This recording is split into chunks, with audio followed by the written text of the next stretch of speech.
Hello and welcome to my channel. इस video में हम बात करेंगे data information knowledge and wisdom के बारे में।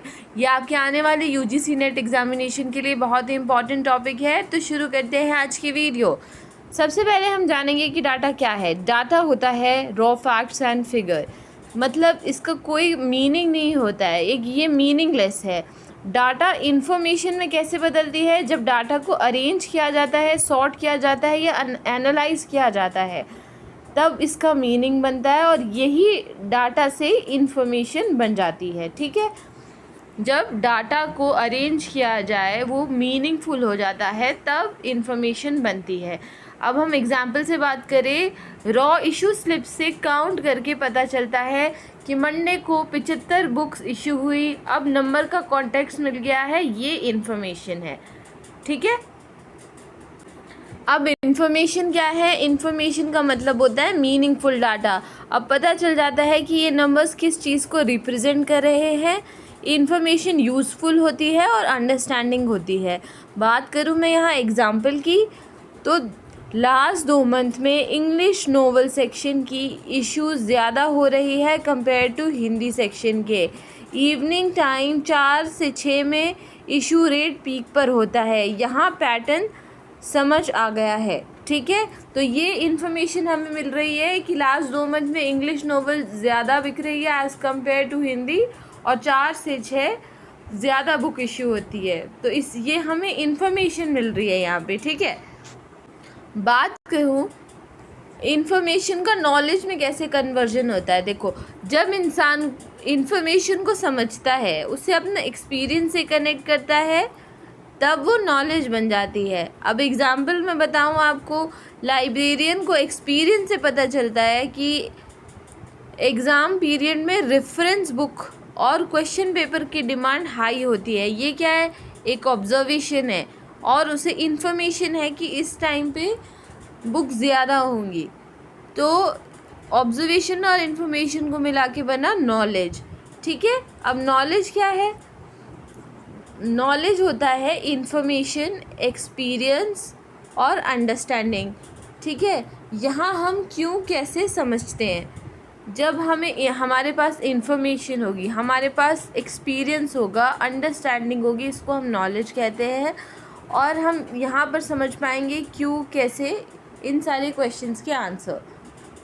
बात करूँ मैं यहाँ पर एग्जाम्पल की, देखो लाइब्रेरियन को पहले से बफर स्टॉक रख लेता है ताकि एग्ज़ाम के पहले न्यू सेमेस्टर में टेक्स्ट बुक की डिमांड्स हाई होती है, और यही एक लाइब्रेरियन की नॉलेज है। अब नॉलेज क्या होता है? नॉलेज से विजडम में कैसे कन्वर्ट किया करते हैं? जब नॉलेज को सही सिचुएशन में लॉजिकल प्लस एथिकल डिसीजन में यूज़ करें, वो विजडम बन जाता है। ठीक है, अब विजडम क्या है? सबसे हाईएस्ट स्टेज है। ठीक है, यहाँ इंसान बेस्ट डिसीजन लेता है और लॉन्ग टर्म या क्रिटिकल थिंकिंग भी मैं कहूँ उसमें डेवलप हो जाती है। देखिए, अब लाइब्रेरी का एग्जाम्पल हम देखिए, तो लाइब्रेरियन देख रहा है कि स्टूडेंट अब ज़्यादा PDF plus online dB use करे, इसलिए वो बजट जब बनाएगा तो ई रिसोर्सेज पे भी इन्वेस्ट करेगा, स्मार्ट फ्यूचर ओरिएंटेड डिसीजन लेगा। यही एक विजडम है। ठीक है, अब रिवाइज कर लेते हैं, हमें किस तरह से याद करना है। डाटा क्या होता है? एक रॉ रिकॉर्ड। डाटा को अरेंज करके इन्फॉर्मेशन बनती है। इन्फॉर्मेशन को एक्सपीरियंस से जब जोड़ा जाता है तो वो नॉलेज बन जाता है, और नॉलेज को राइट डिसीजन में यूज़ करना विजडम कहलाता है। ठीक है, चलिए, अब ये जो DIKW पिरामिड है, ये आपको याद होना चाहिए। फर्स्ट स्टेज है इसकी डाटा, फिर उसके बाद इन्फॉर्मेशन, फिर नॉलेज, फिर विजडम। आपको ये ऑर्डर प्रॉपरली याद होना चाहिए, आपसे एग्ज़ाम में पूछा जाता है। ठीक है, फर्स्ट स्टेज क्या है? इसकी डाटा, और लास्ट स्टेज है विजडम। तो अब हम MCQ स्टार्ट करते हैं। Which element of DIKW hierarchy is at bottom level? तो आपको इसमें पिक्चर में दिख ही रहा है, बॉटम लेवल पे डाटा है। ठीक है, नेक्स्ट है when data get context and meaning it becomes, right answer is information. तो जब डाटा मीनिंगफुल हो जाता है तो वो इन्फॉर्मेशन बन जाता है। Data are raw facts related to which model? तो डाटा रॉ फैक्ट्स है, तो ये कौन से मॉडल से रिलेटेड है? DIKW। तो डी जो इसमें है वो डाटा को रिप्रेजेंट कर रहा है. In DIKW why and how understanding comes and at the level of knowledge. ठीक है, मैंने आपको ऊपर भी बताया था क्यों कैसे, ये सब क्वेश्चंस आप जो है जब आपके पास नॉलेज आएगी तब आप दे पाएंगे. नेक्स्ट है right application of knowledge refers to wisdom.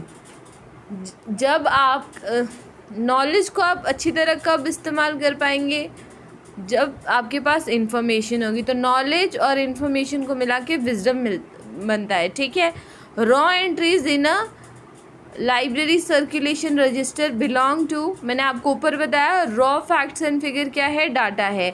82 books were issued on Monday is an example of, right answer is information. ठीक है, 82 बुक्स मंडे को इशू हुई तो ये हमारी इंफॉर्मेशन है. नेक्स्ट है when information is combined with experience it becomes, right answer is knowledge. जब इंफॉर्मेशन एक्सपीरियंस से कंबाइन की जाती है तो वो नॉलेज कहलाती है. DIKW का आपको हायरार्की सीक्वेंस बताना है तो ये राइट आंसर है ऑप्शन बी. नेक्स्ट है DIKW is mainly used in which domain for decision making, right answer is information management. तो सबसे ज़्यादा कौन से डोमेन में यूज़ होता है DIKW, इंफॉर्मेशन मैनेजमेंट में. Next question trend prediction in a library refers to which DIKW level. देखिए ट्रेंड प्रेडिक्शन एक बेसिकली डिसीजन मेकिंग को रिप्रेजेंट कर रहा है यहाँ, तो राइट आंसर इसका आएगा विजडम. नेक्स्ट है information is process data is a concept of which model, right answer is DIKW model. Next है what is the nature of knowledge, knowledge का nature क्या है, meaningful interpretation. Next है wisdom क्या ensure करता है, right answer is ethical plus long term decision. Next है observation plus interpretation plus understanding is a part of which level, right answer here is knowledge. इस video में बस इतना ही. आपको और भी कोई क्वेश्चन हो तो आप मुझसे कमेंट सेक्शन में ज़रूर पूछिएगा और प्लीज़ अपना फीडबैक भी कमेंट सेक्शन में ज़रूर दीजिएगा. ठीक है, thank you and have a good day to you.